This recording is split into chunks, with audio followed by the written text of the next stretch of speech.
Gravação iniciada, presidente. Bom dia mais uma vez, colegas, aqui é a reunião da segunda turma, segunda Câmara, segunda sessão de julgamento do CARF. É a segunda parte da manhã de quinta-feira, dia 11 de março de 2021. Estamos na leitura do item 107 da pauta. O relator é o Martim Gesto, doutor Martim Gesto. Ele já leu o relatório e vai, agora, depois desse intervalo, vai retomar com a artigo do seu voto. Por favor, item 107, Martim, leitura do voto. Obrigado, presidente. Só para esclarecer que na parte final do voto, do relatório, não constou o que é a instância de origem jogador é vedado provimento, né? Foi para dar provimento ao recurso da impugnação para DK súmula vinculante número 8, então reconheceu a decadência, e também foi feita a retificação dos valores lançados nas competências de janeiro de 2004 e fevereiro de 2004, e diante disso, o lançamento original, que era de 402 mil, ficou, já com multa e juros, ficou em R$ 100.409,16. Teve uma redução de 301 mil de valor exonerado. Bom, prosseguindo então agora com o voto, o recurso é tempestivo, portanto ele conheço. Preliminar. Não procede a alegação do contribuinte acerca da unidade de orçamento por ausência de elementos de convicção. Conforme se afirma no item 6 do relatório fiscal, a recorrente discriminou em títulos próprios, faturadores de todas as contribuições, o montante das quantias descontadas das contribuições da empresa e totais recolhidas da Previdência Social. Ainda o item 4 do relatório fiscal informa que apurou os créditos INSS através do confronto das importâncias declaradas como devidos à Previdência Social nas rubricas contábeis discriminadas no relatório de faturadores e o montante efetivamente recolhido no INSS através das GPS. No TEAF constam ainda a relação de documentos examinados, folhas de pagamento e as guias de recolhimento de EFIP, que são documentos elaborados pelo próprio contribuinte. A fiscalização não deixou de examinar as folhas de pagamento como alega atuado, tampouco desconsiderou as ações. Não procede a alegação de que a fiscalização não apontou as rubricas de incidência ou segurados que receberam remuneração sujeita à contribuição previdenciária. A alegação de certamente de defesa é inócua ao lançamento, conforme está muito claro no relatório fiscal, a origem dos valores das contribuições previdenciárias lançadas é o documento direto, é a emissão direta da própria impugnante, são valores registrados pela própria contribuinte nas contas contábeis adequadas, tudo de acordo com as normas pertinentes. A Lei de 2012 dispõe que a empresa também é obrigada a preparar folhas de pagamento, lançar mensalmente títulos próprios, né?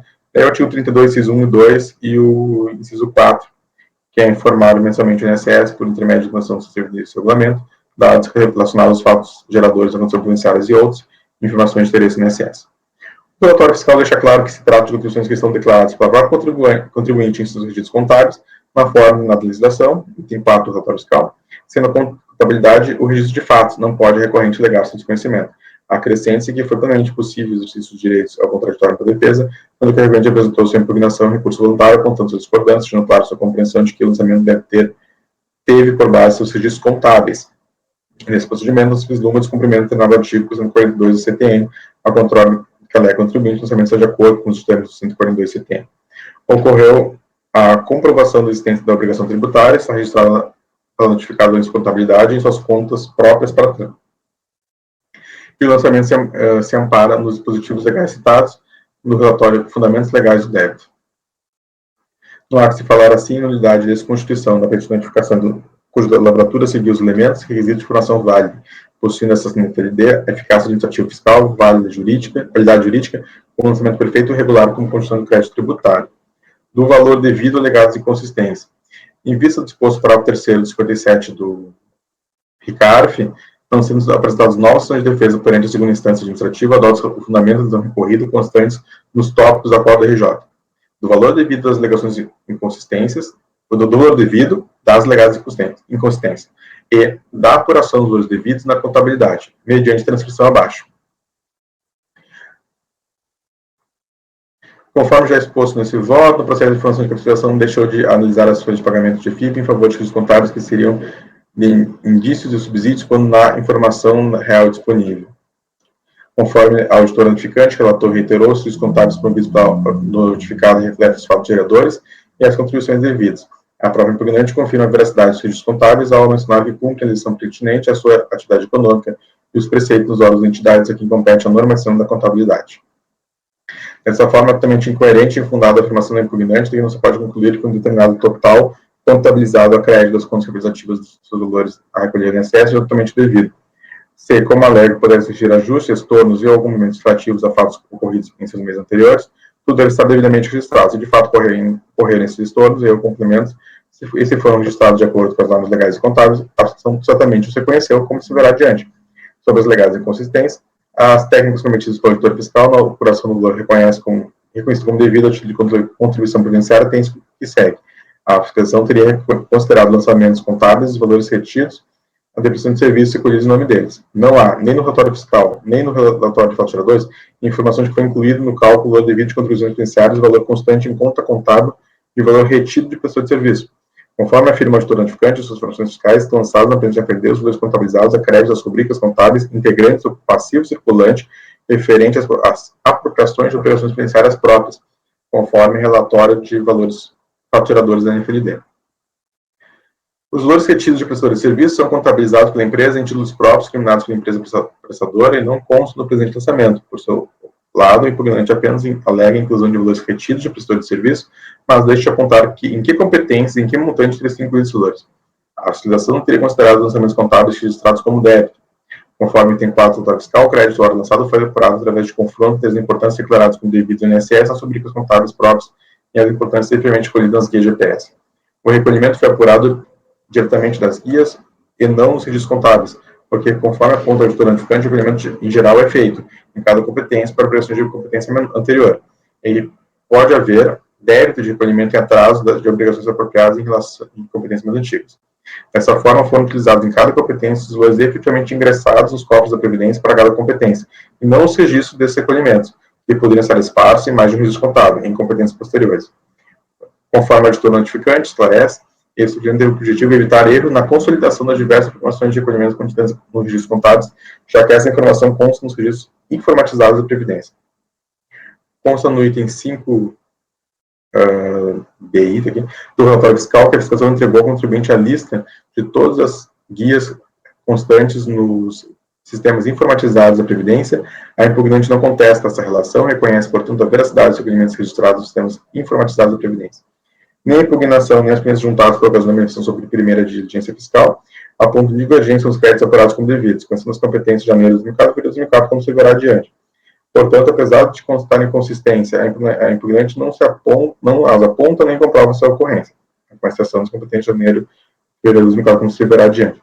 As planilhas elaboradas pelo impugnante corroboram que a auditora notificante já tinha acusado o registro e o débito de pagamento de obrigação previdenciária na competência seguinte da apuração. Pode não se referir à competência imediatamente anterior. A autorização teria considerado lançamento de créditos a compensar como se fossem contribuições devidas ao INSS. A fiscalização reconhece que, de fato, os valores apontados pelo impugnante como compensações da competência de janeiro e fevereiro do caso foram devidamente incluídos pela fiscalização no total dos contribuintes devidos.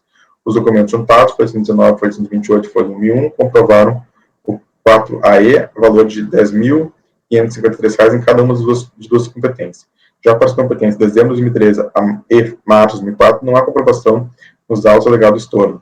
Também não consta na planilha elaborada pelo impugnante os valores incluídos como crédito considerado pela fiscalização. Já a alegação de recolhimento de publicidade na competência de outubro de 2013 não produz efeitos de lançamento. Essa competência não consta no lançamento, o recolhimento de publicidade não foi comprovado, e ficou comprovado o estorno nas competências de janeiro e fevereiro, de valores alegadamente recolhidos de publicidade na competência de outubro de 2013. A fiscalização teria considerado lançamentos errados que foram ajustados ou corrigidos nos posteriores. Conforme já apontou a autoridade notificante em sua informação fiscal, os estudantes da diligência, os limites juntados ao FIS 13622, volume 1, não tem a propriedade de natural dos contábeis efetuados no livro diário da empresa. O registro contábil sofre ajustes e correções de acordo com as normas emanadas pelos órgãos e entidades competentes, e a impugnante menciona cumprir estritamente. A impugnante alega a fiscalização e a fiscalização reconhece a correção e propriedade dos registros contábeis. Dessa forma, não cabe a alegação de que ajustes e correções indicados em uma simples planilha demonstram terem sido ocorrido incorreções que alteram o valor lançado. Quanto aos alegados ajustes e correções foram comprovados, o auditor notificante indicou a necessidade de retificação de seus valores, casos competentes de janeiro de 2004 e de fevereiro de 2004. Em conclusão, os valores apurados como devido à previdência social estão nos registros contábeis da impugnante, a impugnante na ponta de divergência concreta entre o registro respectivos pontos contábeis e o tomado pela fiscalização como devido. Os dois recolhidos foram obtidos nos registros informatizados da Previdência, conforme relação apresentada notificada ainda antes da formação do lançamento. A impugnante não contesta a relação, apenas aponta registro de recolhimentos, sem a devida comprovação de que se refere exatamente à competência anterior àquela que foram contabilizados. A impugnante aponta como inconsistência do procedimento fiscal o fato de que há meses em que os lançamentos contábeis indicam valores a recolher no INSS menores a que foram efetivamente recolhidos. Tal pode ter ocorrido, conforme a auditor fiscal já apontou, o recolhimento registrado na competência pode não se referir à competência imediatamente anterior. Este fato pode ter gerado um aparente excesso de recolhimento na competência, o que pode não se corresponder à realidade. Dessa forma, se comprovado que houve recolhimento maior que a contribuição contabilizada como a devida, os lotes podem ser objeto de pedido de restituição nos termos do artigo 89, artigo 212, marco 247 e 254 do Regulamento da Previdência Social. Conforme afirmado no relatório fiscal e reafirmado nas informações fiscais resultantes de duas diligências, foram utilizados todos os recolhimentos constantes nos termos informatizados da Previdência em cada competência, da apuração dos devidos na contabilidade.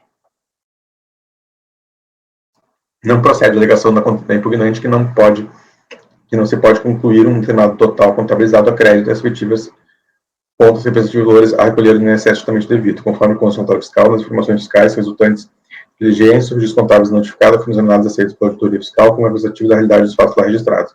A impugnante mesma alega em cumprir todas as normas pertinentes de contabilização de sua área de atividade econômica. Dessa forma, ao contrário do que alega impugnante, os contábeis não são mero indícios de ocorrência de fraudulentos de contribuição beneficiária, mas refletem o montante exato das remunerações e das contribuições que incidem sobre elas. Estando correta e legalmente formalizados os registros contábeis que se constituem em declaração de que tem legitimidade probante, nos termos do artigo 378 do CPC, de 73, os livros contábeis provam contra o seu autor, é lícito ao comerciante deve demonstrar que por meios permitidos em direito todos os lançamentos que correspondem à verdade dos fatos. Se, como alega impugnante, existiram ajustes, estornos e complementos relativos a fatos ocorridos em meses anteriores, cabe-lhe a comprovação de que esses estornos e complementos foram fatos registrados. A impugnante comprovou somente estornos que foram indevidamente considerados créditos às competências de janeiro de 2004 e fevereiro de 2004, que foram objeto de retificação. Para as demais competências, são feitas apenas alegações genéricas que não correspondem aos fatos registrados na contabilidade, nem ao que consta no relatório fiscal como objeto de lançamento. Concordando com os termos das razões decididas pela primeira instância administrativa e não tendo a recorrente apesar de novas razões que pudessem alterar o entendimento do julgador, encaminho ao voto negativo de provimento ao recurso voluntário, adotando a decisão da RJ como minhas razões decididas. Cabe ao contribuinte apresentar as provas, que não capacitar o lançamento. Aplico, então, aqui o artigo 373 do CPC e 36.984 para manter o lançamento, que o ônus fiscal é dela, não cabendo a inversão do ônus. Quanto a pedido de produção de provas, diligência e perícia, também, tendo que não cabe essa inversão do ônus, a perícia tem que ser indeferida por não preencher também os requisitos. Eu cito aqui os artigos 16, inciso 2, o artigo 18, decreto 135, e também o 16, inciso 4, também do decreto 5235. Então, por essas razões, tendo por fazer indeferir os pedidos de produção de provas, diligência e perícia, e a conclusão, então, fica disposto o voto por negar provimento ao recurso. Ok, colegas, dúvidas, esclarecimentos? Votação, Mário. Acompanho o relator, presidente. Eu acompanho também. Eu também acompanho. Também acompanho. Também acompanho. Acompanho. Acompanha, então ficou para a unidade de votos, negar provimento do recurso, item 107, o item 108, julgamos no início desta manhã, porque tinha sustentação oral, e o 109 foi tirado de pauta pelo contribuinte. Então, passo novamente a palavra para o doutor Martim, item 110. Bom, 110 dos complicados que eu tenho nessa sessão, esse é o último, o resto é um pouco mais simples, tá?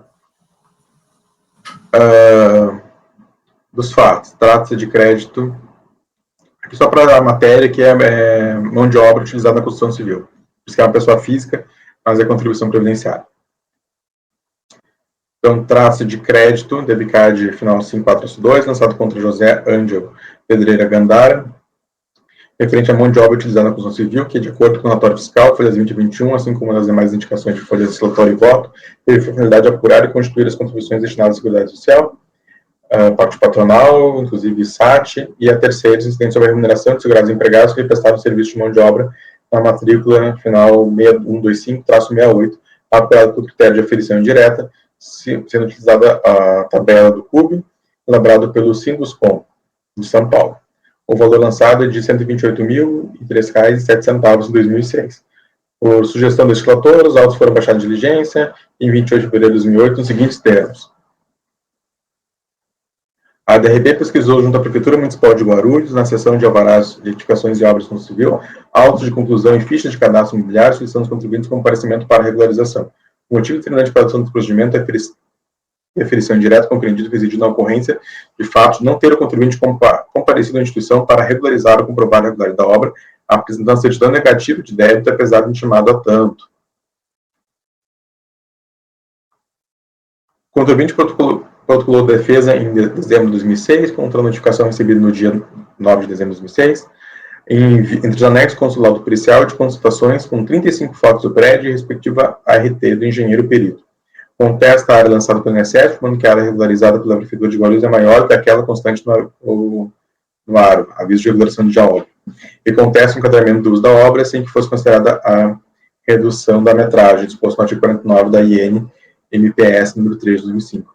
Quer que seja cancelada a área emitida em razão do erro de área, que seja o uso enquadrado como misto na tabela comercial, salas e lojas, por predominância de que trata o parágrafo 1º, artigo 4436 de referida IN, que sejam aplicados os redutores anteriormente mencionados.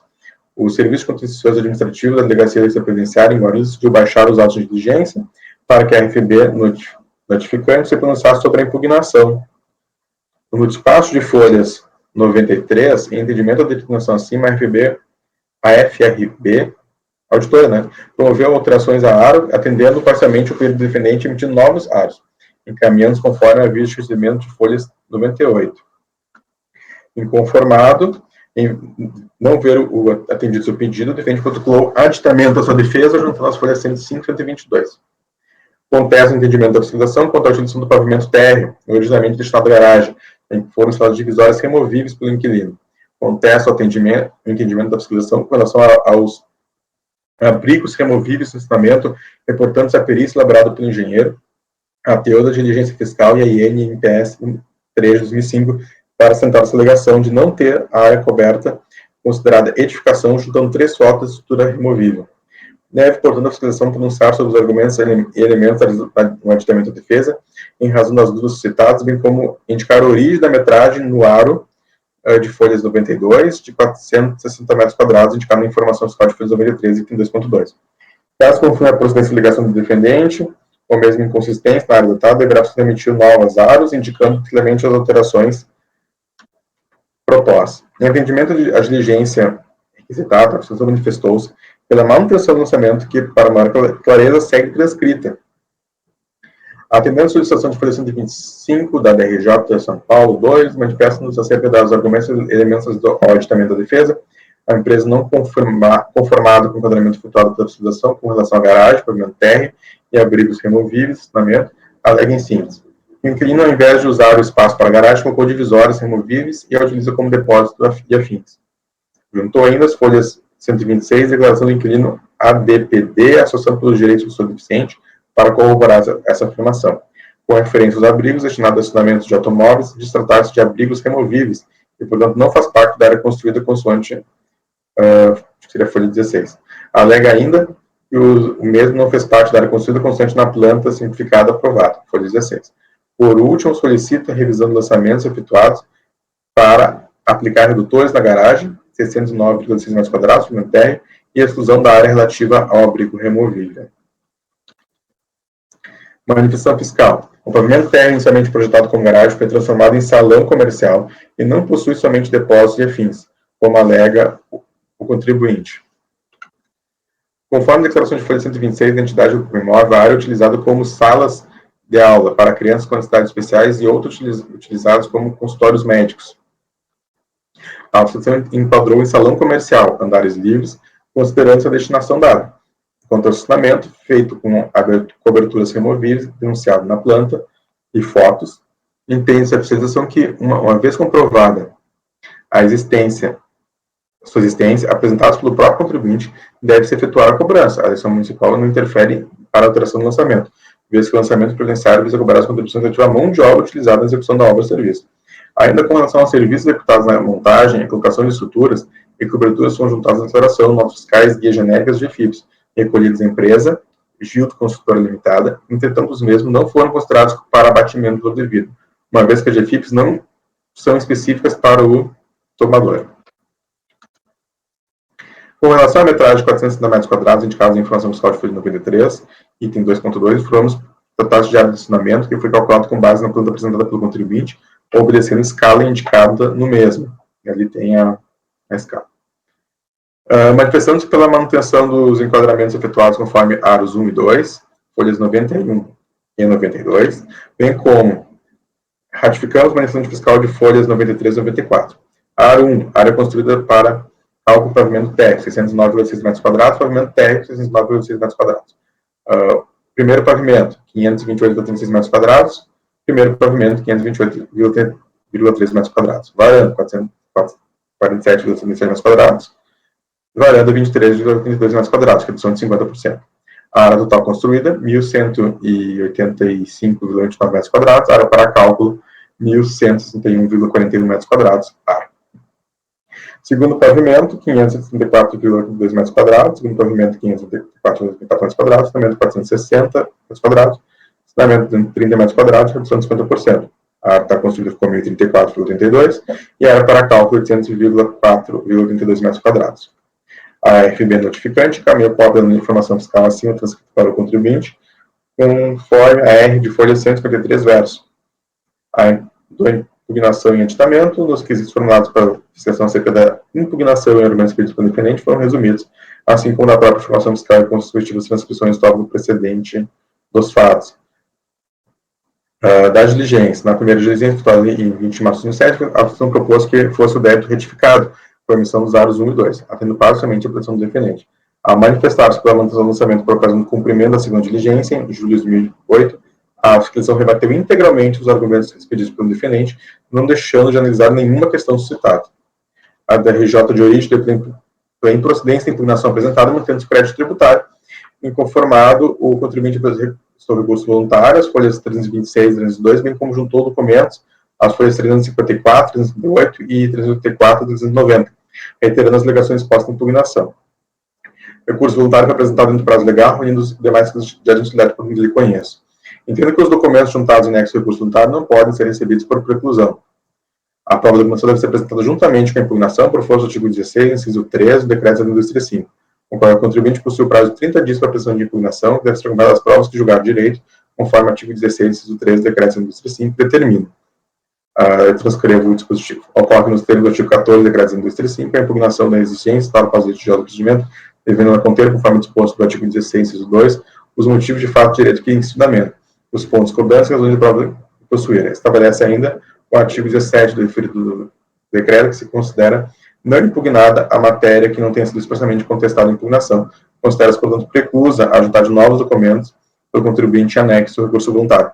Apenas esclarecendo que ele junta planta do imóvel e vai juntar aqui fotos, né, no intuito de rebater essas alegações, sendo que ele teve pelo menos 3 oportunidades anteriores, né, teve o primeiro aro, diligência, o aro 2, diligência, sempre foi dada oportunidade, ele só vem com esse, acho que, não lembro se chega a ser um laudo, acho que é só mais um, acho que ele chega a juntar novamente um laudo anterior, mas junta mais fotos, eu acho. O que tem de novidade são mais as fotos e umas plantas, que até o próprio sistema, né, porque o arquivo é PDF, fica como anexo não paginável, porque ele junta em formato JPG, mas a gente consegue ter acesso pelo CARF.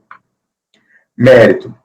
Cumpre observar que a lavratura da NFLD pela fiscalização notificante observou integralmente os termos legais e procedimentais, atendendo os requisitos previstos em instrução normativa, sendo, pois, realizada com a observância das definições legais vigentes, preenchendo os requisitos necessários e suficientes para prosperar em face do cumprimento da obrigação por parte do contribuinte. Por todo o conjunto de considerações expostas, fica afastada qualquer ilegalidade na presente notificação, rejeitando-se a preliminar citada. As alegações recorrentes não prosperam, diferentemente do que alega, estou demonstrado os autos que o pavimento térreo foi adaptado para salão comercial, e não possui somente depósitos e afins, mas sim sala de aula e consultório médico, conforme declara o locatário, tal como fez constar o agente agente fiscal notificante da diligência transcrita. Por ocasião da elaboração da retificação do débito, proposto pela sessão da sua primeira diligência, em março de 2007, foram analisados os documentos apresentados pela defesa, o laudo técnico RT, Folha 48 e a planta, em que o contribuinte solicita o reenquadramento da construção, propôs a agente fiscal notificante, a auditora fiscal notificante, a retificação do débito conforme segue abaixo transcrito. Eu já li isso, né, anteriormente, que a retificação que foram feitas. A DRJ de origem bem apreciou a matéria, pela qual transcrevo o trecho do voto abaixo, adotando como razões desse dia. As fotografias anexadas ao laudo, folhas 61 e 85, e ajuntadas, folhas 17 e 19, comprovam o acerto da fiscalização do enquadramento da obra conforme adotado no AROS 1 e 2, 91 e 92. Notas fiscais com GPS genérica e GFIP não especificados, os tomadores não são considerados como para abatimento do devido, conforme acertadamente decidiu a fiscalização e manteve tal entendimento por ocasião da segunda instância, segunda diligência, efetuada inscrita no tópico dos fatos. A própria norma em que se fundamenta o defendente e transcreve nos dá conta que a referida área coberta integra a área total, não havendo qualquer contradição no que dispõe a legislação municipal sobre o Código de Edificação e Licenciamento Urbano do município de Guarulhos de definir a área edificada e a obra complementar. Mesmo que assim fosse, a legislação municipal não se sobrepõe à legislação federal. O defendente requer que seja aplicado o redutor da área ao aro 1 e a exclusão da área ocupada pelo abrigo e cobertura. Os argumentos foram rebatidos pela fiscalização e justificado pelos motivos expostos transcritos, não havendo qualquer reparo que se possa fazer sobre a acertada decisão. O que tange ao dever de administração de promover a instrução dos atos praticados é ser pedido que providenciem todos os elementos necessários à verificação dos fatos que são presentes, conforme se pode constatar através do relatório fiscal e demais documentos juntados pela fiscalização. Dessa forma, na fiscalização constatada que o contribuinte descumpriu a obrigação tributária principal, o presente crédito tributário foi constituído com as observâncias das finalidades legais pertinentes, o que lhe confere características de procedência da notificação. Conforme já referido, cabe ao contribuinte apresentar provas que desconstituíssem o lançamento, tendo em vista que os atos notativos possuem como atributo intrínseco a presunção de legitimidade. Assim, não sendo provado o fato constitutivo do direito legado do contribuinte, o elemento 373 do CPC e 36.984 mantém esse lançamento, não tem como fazer o ônus provar a veracidade de quem alega, que no caso seria contribuinte hora recorrente. Conclusão, voto por negar o provimento ao recurso. Ok, acho que ficou claro para todo mundo. É só pedir para o Martins, você coloca, como eu tinha falado para a Sônia, né, tem orientação no manual para colocar a emenda do acórdão de primeira instância, tá? Você não colocou? Perdão, colocar onde isso? Não, colocar a emenda no relatório, né? Tem um caso que eu estava julgando que não tinha emenda, deixa eu ver se não é esse. Talvez. Não, aí coloca que foi acórdão dispensado de emenda, isso só refere que foi dispensado de emenda, tá? Sempre que eu cito em qual caso? Porque aqui não cito 57. Olha só, Martim, nesse Entendi. você não colocou emenda do acórdão de DRJ no seu relatório, e a orientação do manual é para que se coloque a emenda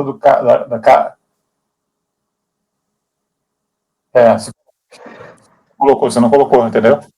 Não muito, mas depois a gente pode conversar para não tumultuar a sessão, para eu entender melhor. Eu não estou entendendo qual é a tua dúvida.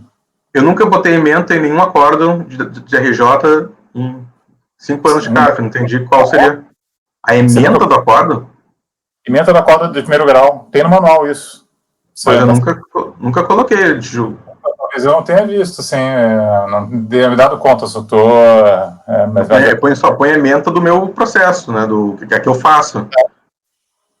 Tá, não, tudo bem, mas se quiser te mandar para... Então, se você... para eu entender, porque eu não sabia que tinha que colocar a emenda. De repente, algum caso específico tem que colocar essa emenda? Não, é só colocar DRJ de origem deu o provimento do recurso, conforme a emenda da qual seguir. Se coloca a emenda da qual, você nunca colocou? Acho que você coloca, geralmente. Não, pode olhar aí. Tá, mas depois a gente olha o manual, então. Eu passo a orientação do manual para os colegas, então, para ficarem portaria, né? De resto... Acho que é na página 52 do manual. Tá olhando aqui, Boni. Mas ele fala assim, com a transcrição ao menos de sua emenda. Ao menos de sua emenda. Ao menos. Eu quero o mínimo para colocar a emenda. Ela citou a página, Martinho, a página 52 do manual do conselheiro. 50 na realidade. É página 50, tá? É porque 50, lá em cima no pesquisado dá 52, porque tem página não numerada. Então, antes tarde do que nunca. Quem tiver em processo na hora de formalização, coloca, por favor, tá? Eu não coloquei também, eu não sabia isso até uns 2 anos atrás, aí eu estudando o manual, eu vi que tinha essa orientação, e como nós estamos vinculados ao manual, a gente tem que colocar, tá bom? Ok. E a não ser que não tenha aqueles que são dispensados de emenda, aí a gente não pode colocar algo que não existe, evidentemente.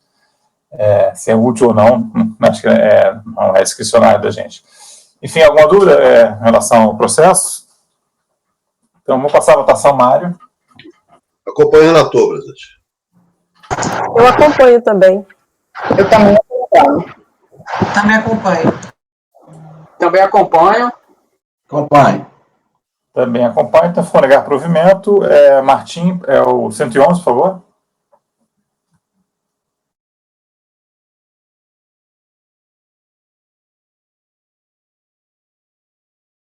Bom, o 111, eu estou reconhecendo a decadência integral do lançamento.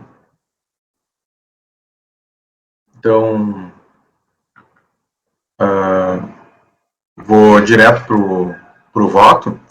Tá? O contribuinte foi cientificado no lançamento em 13 de abril de 2006, abrangendo as competências 96 a 98.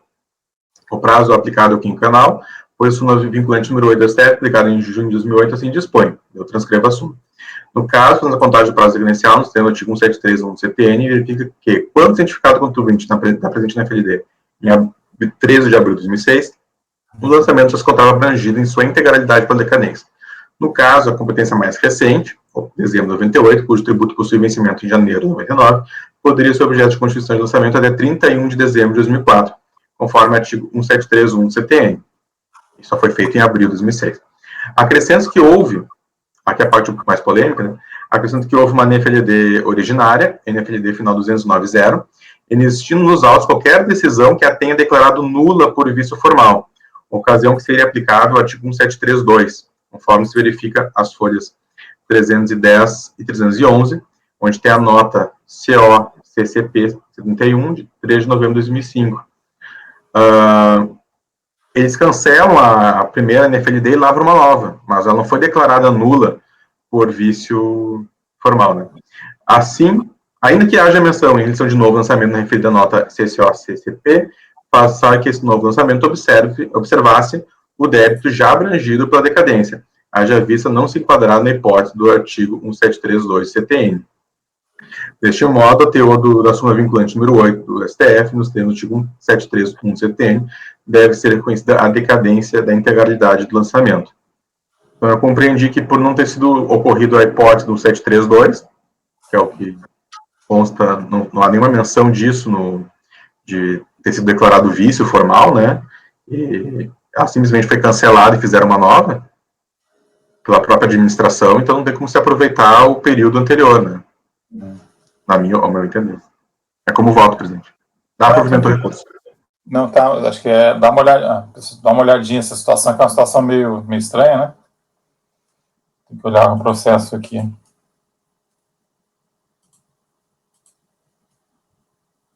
Eles não cancelaram o anterior e fizeram de novo o mesmo... Não, eles cancelaram, se puder olhar a página, as folhas 310, 311, deixa eu abrir também aqui. Os colegas aí também olharem, que é uma situação meio sugênero. Eu posso ler aqui, para facilitar, né? São duas folhas, né? Rapidinho, eu faço leitura do que diz a nota CCOCP número 11. Trato de crédito tributário lançado em procedimento fiscal contra a empresa em epígrafe, montante de 122 mil, abrangendo o período de 90 a 98, consolidado em 2000. Conhecimento de contribuições sociais. Então, só um detalhe, né? Era de 90 a 98. Quando eles vão refazer, eles já nem pegam todo o período. Porque na época eles consideraram o prazo de 10 anos, eles só pegaram o período de 10 anos quando fizeram a nova. Incidência sobre verbas remuneratórias, pago do passivo, sobre a nomenclatura ajuda de custo, indenização fusão, indenização por dispensa justificada, previstas em convenção coletiva, 13º proporcional rescisão, participação dos lucros. O processo seguiu seu trâmite normal até a emissão de decisão de notificação, 17.402 de 2003, de 18 de junho de 2003, que julgou procedente em parte. Essa folha não tem aqui nos autos, tá? Essa decisão não achei. Foram excluídos o levantamento das parcelas referentes à indenização de fusão e indenização por despedida injustificada. A decisão foi homologada em 23 de junho de 2013, em discordância com o item 1 da circular 43, de 2005, que dispõe que sobre tal decisão deve ser submetida a parecer dessa coordenação geral. Constatado o equívoco, os autos foram encaminhados à coordenação geral por meio de despacho CRP, ou devolveu sem análise, face às disposições do circular MPS número 4, tendo em vista que a redução do crédito foi inferior a 100 mil. Como se trata de processo lavrado na mesma ação fiscal em que lavrada a NFLD 210.4, as rubricas mencionadas no item 5 do relatório fiscal são as mesmas e também são objeto de retificação, pois tem a mesma natureza jurídica, o processo retorna a essa coordenação para análise, para que se possa usar o mesmo critério do seu julgamento. A folhas 478 e 480, a FPS, se analista, justifica sua decisão argumentando que a mesma baseou-se na resposta à consulta técnica 483, publicada originalmente em 2001, na forma de aditivo publicado em 15 de julho de 2013, porque não precisa exercita legalidade. E, pela análise dos pagamentos em questão, de indenização e infusão, verificou a condição necessária para que o funcionário perceba a referida verba é a demissão justificada e não a prestação de trabalho permanente do empregador, conforme prevê o artigo 28, inciso 1 da 8212. Dessa forma, entende não ter ocorrido incidência da condução judiciária por tratar de verba indenizatória. Parágrafo 9 do artigo 28, bem como o parágrafo 9 do 214, relaciona exclusivamente as verbas integrantes de contribuição, as indenizações, salvo expressamente previstas em lei, conforme disposto no notório fiscal e informação fiscal, as verbas em questão, indenização e infusão, estão previstas em acordo sindical, a primeira denominada cláusula 38 no acordo coletivo. Traduz aqui. Por do exposto, concordamos com o parecer emitido pela DESP e tal. Opina-se dessa forma pela modificação da decisão de notificação para que seja mantida a integralidade do tributário e, caso seja inviabilizada sua restauração, as referidas verbas deverão ser novamente objeto do lançamento fiscal. E foi o que aconteceu. Foram novamente objeto do lançamento fiscal. Então, não teve nenhuma declaração de nulidade por vício formal, conforme prevê o artigo 173.2 do CTN. Aí, quando foi feito o novo lançamento fiscal, eles só pegaram os últimos 10 anos do lançamento. Tanto é que excluíram várias partes que poderiam ser objeto de lançamento. Só que daí veio a súmula vinculante número 8, e aí não pegou, ficaria tudo decaído. Tá, eu não olhei adiante, tá? Só estou dizendo assim, que tá, na verdade, o que aconteceu aqui foi, assim, teve o lançamento, aí depois eles fizeram essa notificação que diminuiu um pouco o lançamento. Aí esse despacho quase como se fosse uma... Aqui tá meio esquisito, que opina-se desta forma, é opinativo, é estranho isso aqui, o que é isso aqui? Mas é com base nisso que essa autuação é feita. É uma nota, aquelas coisas lá pior que está na Receita Federal do Brasil já, né? Não entendi muito bem. Mas aí o que acontece? Parece que eles se opinaram para que aquela adesão na notificação estaria errada. E aí, em tese, aí fala assim, ele termina, eu vou te passar, Samari, aí ele termina dizendo, caso seja inviabilizado sua restauração. Então, assim, então, o lançamento só ocorreria se fosse inviabilizada a restauração, né? Então, se houve um novo lançamento é porque ficou inviabilizado, eles tiveram de fazer efetivamente uma nova. Folha seguinte, a folha 312. Só antes de passar para o Mário, a folha seguinte vai dizer lá no item 5. Como não, cita essa nota, né? Eu entendo que seja mantida a integralidade. Tá? 5. Como não há viabilidade operacional de se restaurar a parcela dele invalidada e também o crédito já foi baixado por liquidação em outubro de 2003, remete esses autos à fiscalização para que se proceda o lançamento fiscal residual. E aí foi feito o lançamento fiscal residual, e aí, dentro do prazo de 10 anos, só que todo o período está entre 5 e 10, digamos, né? Todo o período fica fulminado pela decadência. Tá, Mário? Só complementando, o item 2 dessa nota, na 310, ele deixa claro, houve um lançamento e no julgamento desse lançamento foi afastada essa rubrica. E aí vem esse despacho falando, olha, não deveria. E aí eles mandaram lançar de novo. Basicamente foi lançado de novo, né? Eles não ressuscitaram a notificação anterior, né? E aí fizeram uma outra notificação. Então, quer dizer, geraram aquilo lá como se fosse uma refiscalização e fizeram uma nova notificação. Acho que o encaminhamento está... Só para salientar, né?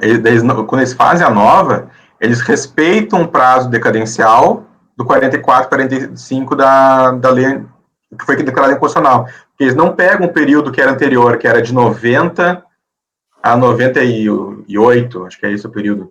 De 90 a 98. Quando eles fazem a nova notificação, eles pegam o período que a gente está tratando agora, que é o de...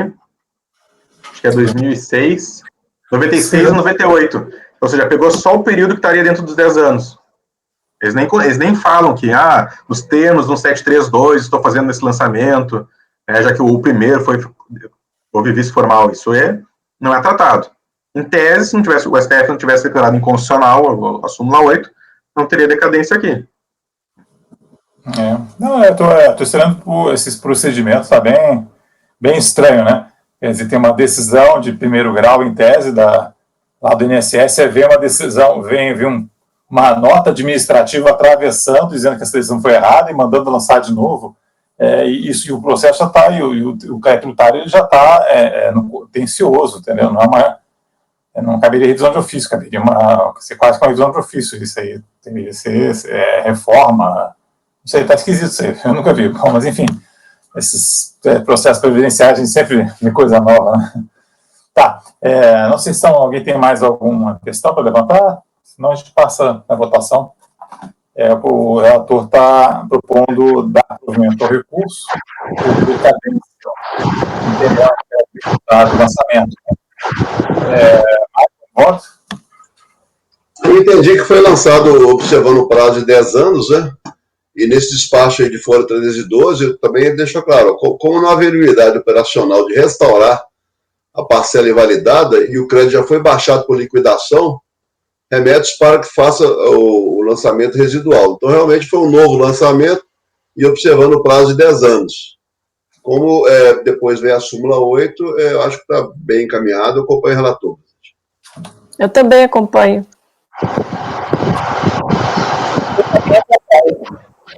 Também acompanho. Também acompanho. Acompanho. Acompanho também, então ficou 111, dar provimento ao recurso, 112.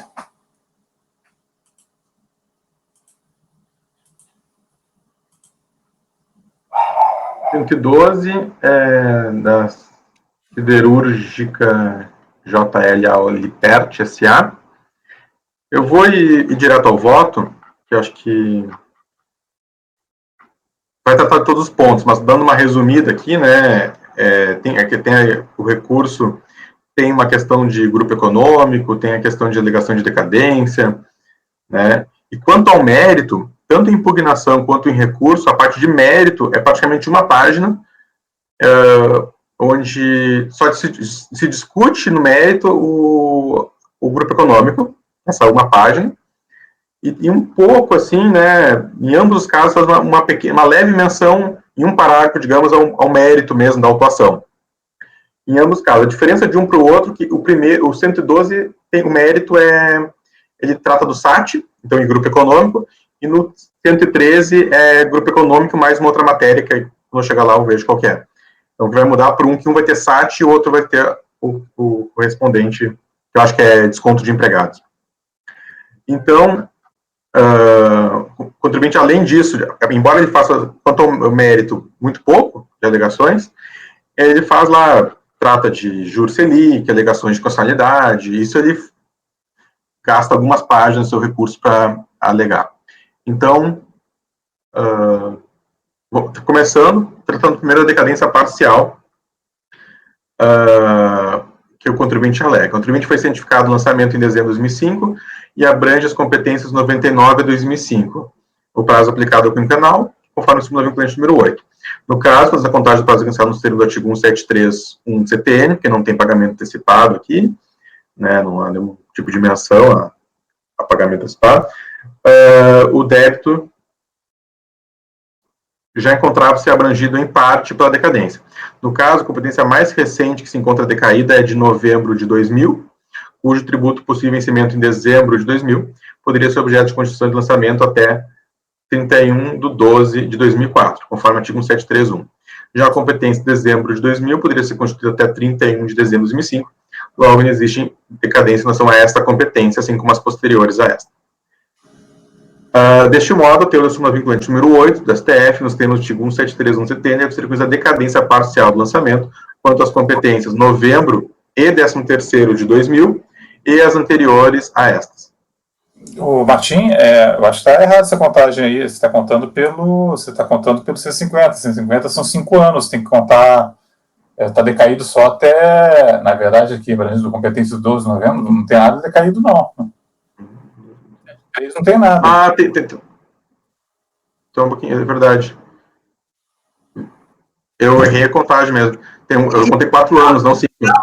Você fala que você pelo 150, parágrafo 4º aqui, ó, saliento que inexistindo prova do na verdade, o erro foi só de matemática aqui. O primeiro caso, né, se encontra decaído a 11 de novembro de 2000, cujo tributo possui vencimento em dezembro de 2000. Ou seja, o primeiro dia do exercício seguinte é 2001. 2001, 2002, 2003, 2004, 2005. Então, poderia ser constituído até 31 de dezembro de 2005. E eu escrevi 2004 aqui. Então, na verdade, realmente, não encontra-se nada abrangido pela decadência pelo 731 CTN. Porque a competência, o débito, a competência que poderia estar decaída seria a competência novembro de 99. E o débito, ele é a partir de dezembro de 99. Eu vou fazer essa retificação aqui, que na verdade não foi aplicar o 150, eu contei mesmo errado os anos ali, porque o ano de 2000 atrapalhou, acho. Prescrição. Não sabe contar até 5 é complicado, né? Defende o recorrente, ainda que haveria prescrição intercorrente, pois já transcorrido mais de 5 anos que o processo tramita. Ocorre que não existe prescrição intercorrente no processo administrativo fiscal, conforme súmula CARF número 11. Não se aplica a prescrição intercorrente no processo administrativo fiscal. Regime disciplinar do citado de prescrição, portanto. Do pedido de produção de provas, diligência e perícia. Eu indefiro a produção de diligências, provas e perícias, conforme o artigo 16, inciso 4, inciso 4º, artigo 18, também não foi feito requisitos da perícia, e também o contribuinte ele alega, em relação a esse ponto, uma nulidade do julgamento da DRJ e um cerceamento de defesa pela DRJ tem deferido também esse pedido.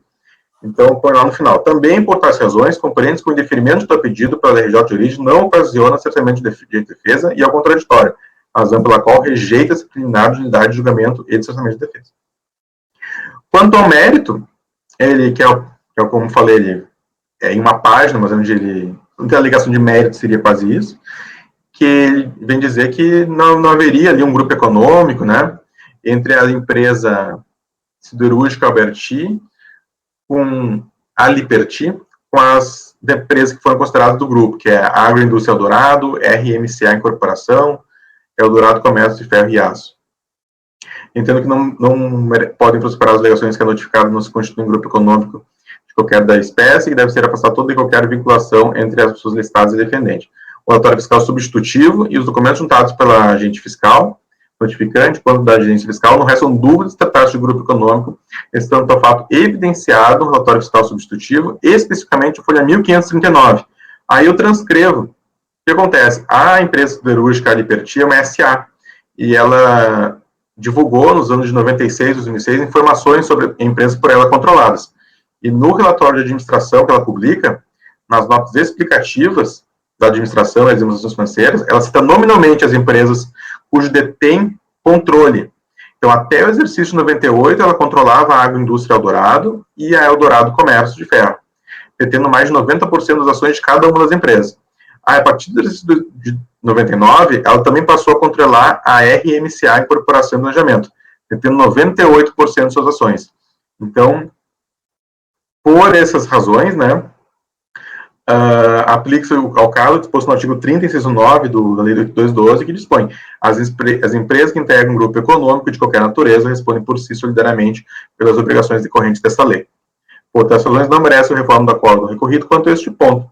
Aí, quanto ao SAT, ele faz algumas alegações de inconstitucionalidade do SAT, né, ilegalidade do SAT. Eu transcrevo aqui, faço uma menção que o SAT possui legalidade, né, eu explico para que é o SAT, né, e digo que o contribuinte carece de razão, e também, em relação a matérias inconstitucionais, vou criar depois o tópico lá de alegações de constitucionalidade, aplicando a súmula CARF número 2. Também em relação ao mérito, né, que é o SAT, eu também digo que cabia a eles o ônus de provar que estaria algo errado, e ele não faz essa prova, juntando documentos cabíveis, então o ônus era dele, conforme 373 do CPC, artigo 36 do 9784. Quanto ao juros Selic, eu aplico a súmula CARF número 4, e vai tratar do cabimento da Selic no presente caso. Como eu já falei, eu cito as alegações de socialidade que descabem a análise desse conselho. Antes posto, eu voto, então, por negar o provimento ao recurso, tendo em vista que eu vou fazer o ajuste na questão da decadência, que eu fiz a contagem errada. Ok. Senhores, dúvidas? Vamos passar a votação. Mário? Acompanho o relator pelo negativo de provimento. Acompanho o relator também. Eu acompanho a notificação. Também acompanho. Também acompanho. Acompanho. Acompanho também, então ficou negar provimento do recurso para o item 112, passar para o item 113, e depois a gente faz o intervalo.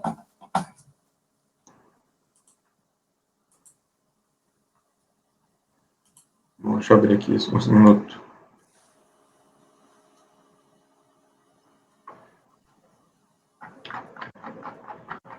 O 113 é quase igual, vai mudar apenas, então, alguns detalhes. Então, vamos primeiro ver a questão da decadência para ver se aqui está certo. O contribuinte foi cientificado em dezembro de 2005, e aqui o débito do período de dezembro de 96 a abril de 2003.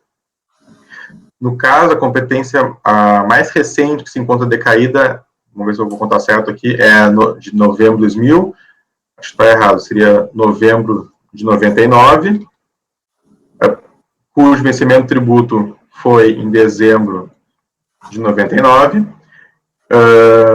que poderia ser objeto de lançamento definitivo até 31 de dezembro de 2004. Né, então, como o lançamento foi feito somente em 2005, né, já encontrava-se decaída a competência de 99 e, portanto, o 13º de 99 também, e as anteriores a estas. Então, é só em vez de... Aqui também estava errado o cálculo, que vem meio modelo. Em vez de 2000 é 99. Entende 13º? Eu vou confirmar aqui agora, mas o 13º de 2000 eu tinha confirmado. Deixa eu abrir rápido. É que tem um problema aí de EGFIP, às vezes se declarava dessa terceira separada, tinha uma situação aí que eles lançavam dessa terceira, às vezes não, me esqueci, já soube e me esqueci. Mas, então tem que olhar meio cada... Uns minutinhos aqui, porque não é muito grande, não.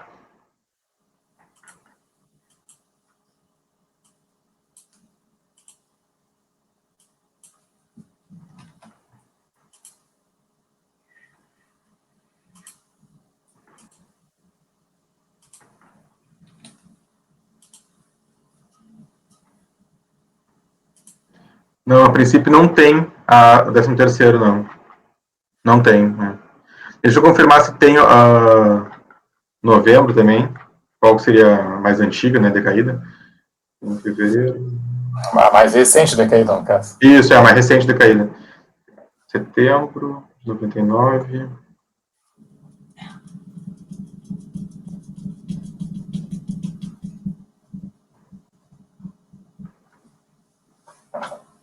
Seria setembro de 99, a mais recente decaída. Com certeza. Tá, então, eu vou alterar para...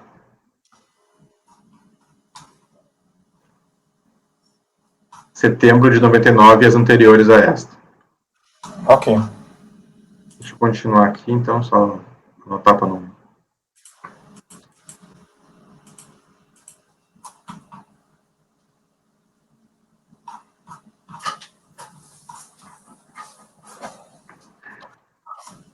Então, prosseguindo, só mais um minutinho aqui. Tá, setembro de 99. Então, prescrição, eu vou dar setembro de 99 e as anteriores a essas, pelo 731 e súmula vinculante número 8. Prescrição, súmula carta número 11, já referido no outro voto. Quanto ao pedido de produção de provas, eu indefiro e também rejeita preliminar do orçamento de defesa ao DRJ ter indeferido a produção de provas, e não há nulidade do julgamento da RJ por assim proceder. Quanto ao mérito da parte do grupo econômico, pelas mesmas razões, eu entendo que correta a aplicação do artigo 30, inciso 9.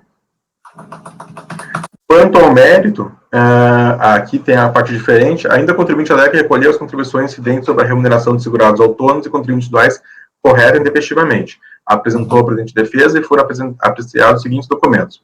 Cópias de algumas GPS, que já foram apresentados durante a fiscalização e não alteraram os valores apurados durante a ação fiscal.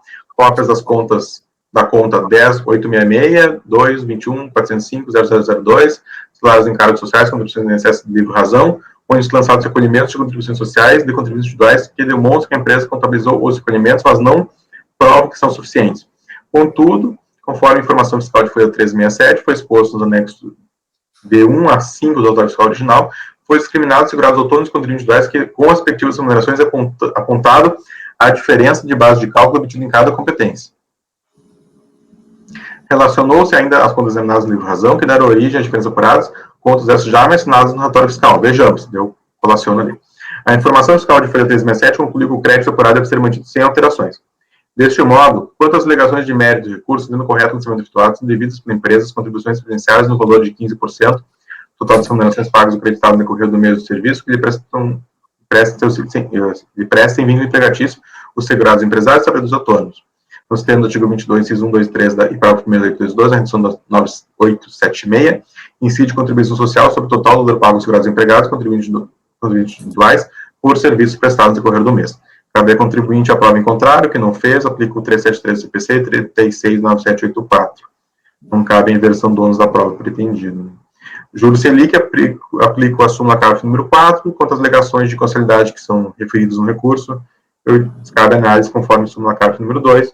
Antes posto, voto por dar parcial provimento do recurso para reconhecer a decadência parcial do lançamento, quanto às competências 9 de 99, setembro de 99, inclusive, e as anteriores a esta. Ok. Dúvidas, senhores? Vamos passar a votação, então, Mário. Acompanhe o relator, presidente. Acompanho também. Eu também acompanho. Também acompanho. Também acompanho. Acompanho o relator. Ok, eu também acompanho. Vou passar provimento para reconhecer a decadência até setembro de 99. E peço, então, para ser interrompida a gravação. A gente vai sair para o almoço. Retornamos 1h15.